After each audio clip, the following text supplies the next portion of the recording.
Here's the thing about the Stan and Ollie movie. Can I warn you about something that is going to like really bum you out? As long as you don't ruin it for me, because I wanted to try to watch it and maybe the Stan and Ollie movie makes the incredibly curious decision to fade in on the two of them at the peak of their career just before it's over as a cold open. And you see one scene from that. So it's sort of like, this is where things ended. And then it goes to black and it says 16 years later.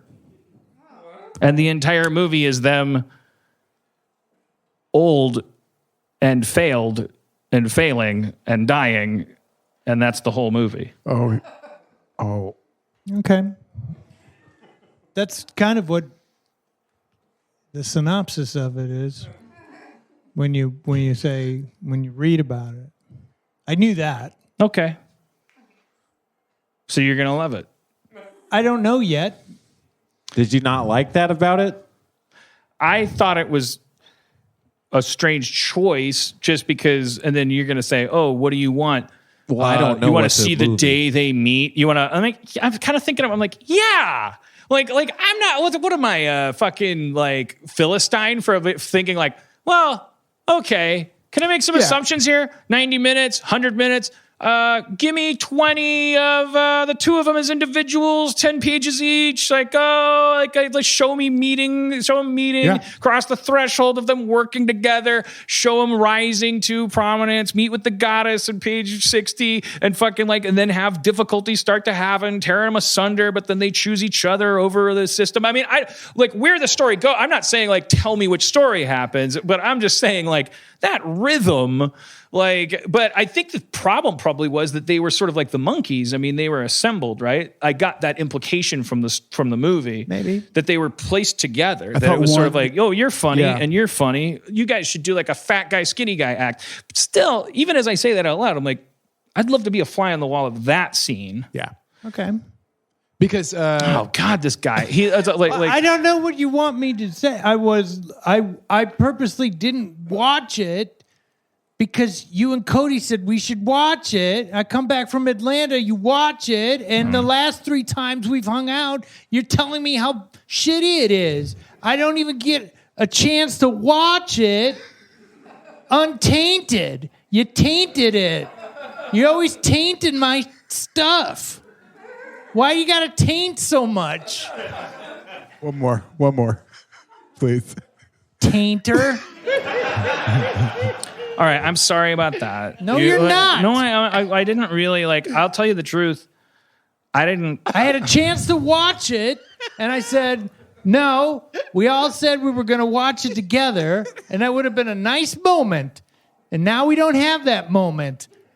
Because this motherfucker, he outside throwing rocks and ice at wolves. Yeah. Maybe that's what's going on. You can pencil that into your schedule. Yeah. You so busy fucking with these coyotes, but you can't be a real friend. The more you know. And I like the Blues Brothers movie. I think it's great. I know. I know you and Dino. I was really inspired. Chicago. I watched it with you, and you explained the whole time. This is great. Look at this. This is great. I'm like, it seems like a long time to get out of prison. I love it. Yeah, I mean, what's not to love? I didn't watch it. There you go. You got one ally. Blues Brothers 2000. I'd be interested for people to watch that without having seen the Blues Brothers and watch their face. So it'd just be like I don't know what they would be like though. It's like How did this get made? Did it? I think. Did they? Yeah, it was. So a lot of the audience, I assume, was in that position. Yeah, I mean, it's so fucking odd. So odd. But to me, it kind of here's the thing about Blues Brothers 2000, which is directed by the same director.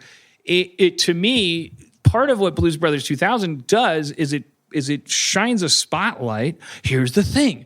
The spotlight on Blues Brothers is indicative of a time in our country's history when people were in love with the blues. But what are the blues? Blue is a color. So I intend to look at the John Benet Ramsey case through the lens of the chromatic spectrum. There are 3 kinds of colors that complement each other. Pink is opposite of blue. Blue is opposite of orange. If you add the 3 together, you get orange blue. I think Burke Ramsey and Gordon Ramsay had an orange orchard. Because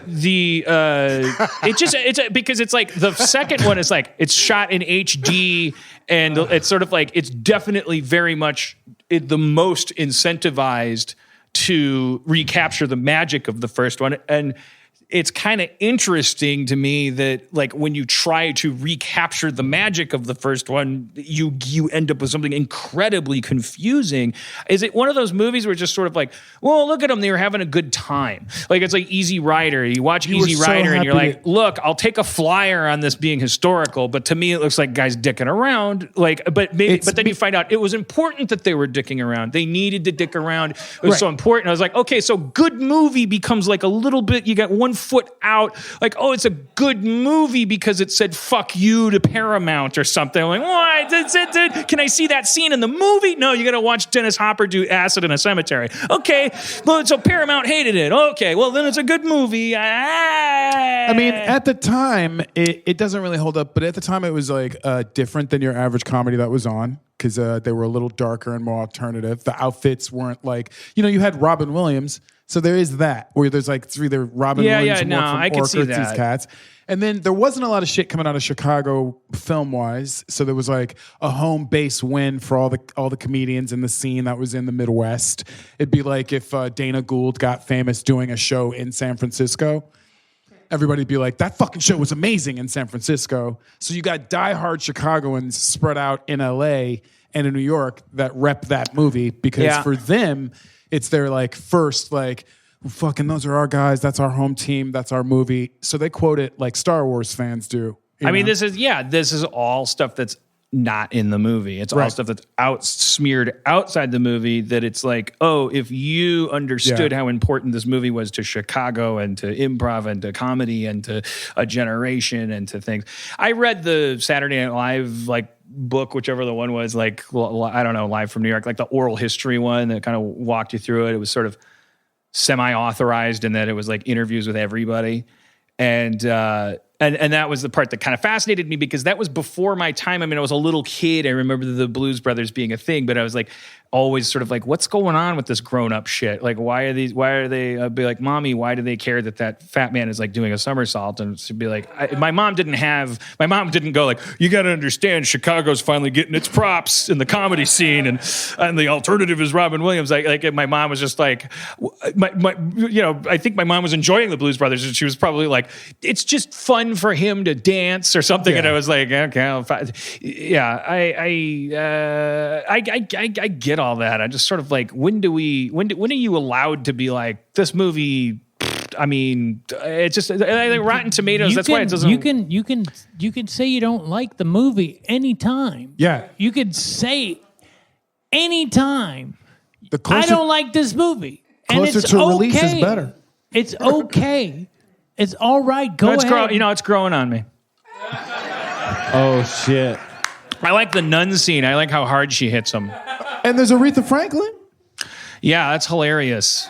Who could forget? She really sang that song.